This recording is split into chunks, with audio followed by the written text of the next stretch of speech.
Hello! Right now, I'm going to show you on how to make a production report. For example, ang product name natin is Buko Pie. Next, ang production date ay July 3, 2019. Ang source of supply is Tanawan Public Market. At ang yield natin o ang number of servings is 8. Sa paggawa ng production report ay meron tayong 5 column. Ang una ay ang ingredient. Pangalawa ay ang QAP o ang quantity as purchase. Pangatlo naman ay ang QEP or quantity as edible portion.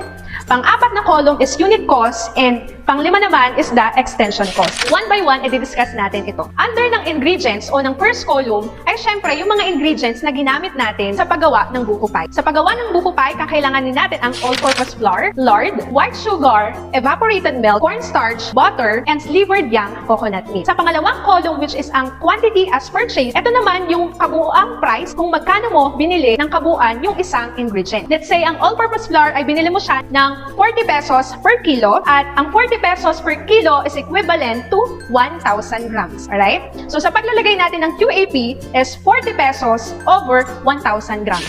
Uulitin ko sa nakuha ang 40 pesos, ito yung price kung magkano mo binili ang all-purpose flour. Ang 1,000 grams is equivalent kung ilang kilo yung 40 pesos na all-purpose flour. Next is lard. Lard is 60 pesos over 150 grams. White sugar, 30 pesos over 500 grams. Evaporated milk is 41 pesos over 370 ml.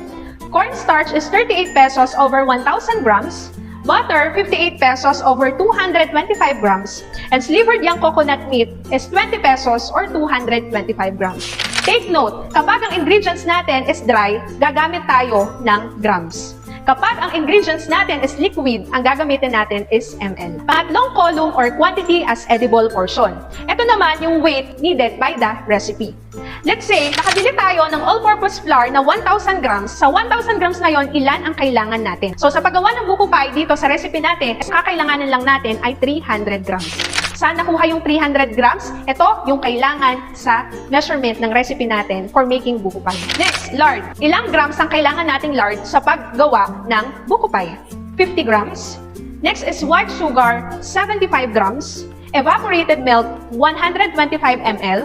Cornstarch, 40.6 grams. Butter, 50 grams. Slivered young coconut meat is 225 grams. Next is unit cost. Ito naman po yung quantity as purchase price. Magkano mo kaya mabibili yung 300 grams na all-purpose flour? Paano natin makukuha ang unit cost? Quantity as purchase price divided by weight. Saan natin ito makukuha? Pumunta ka sa QAP or second column. Doon natin siya makikita.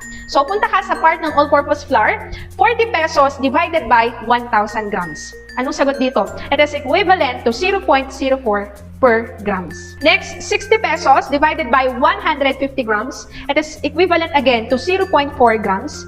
30 pesos divided by 500 grams is equivalent to 0.06 grams.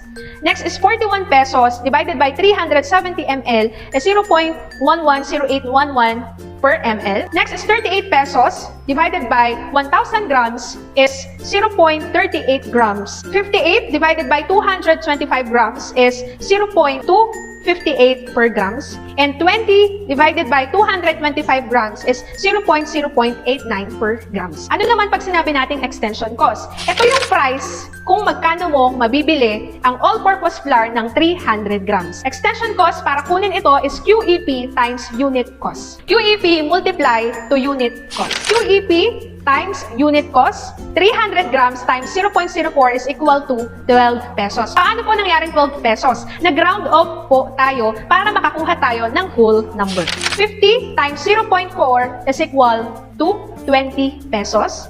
75 gram times 0.06 is 5 pesos. 125 ml times 0.110811 is 14 pesos. 40.6 times 0.038 is 2 pesos. 50 grams times 0.258 is 13 pesos.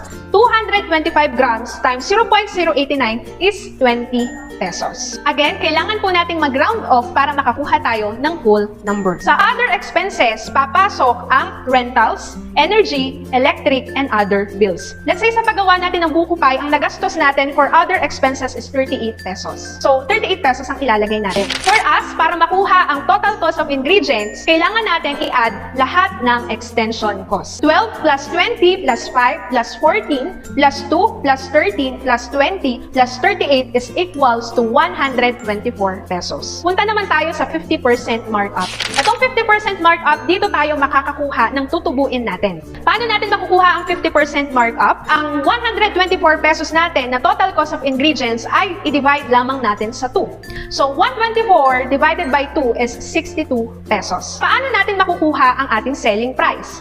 Total cost plus 50% markup. So, 124 plus 62 is equivalent to 186 pesos. Ibig sabihin, mabebenta natin ang ating buko pie sa halagang 186 pesos. Ang tanong, paano natin ito mabebenta per piece? Ang given sa yield natin is 8. 8 ang number of servings natin. Therefore, selling price natin 186 pesos divided by 8. Ang selling price per piece natin is 23.25 or equals to 24 pesos. Now, it's your turn to make your own production report.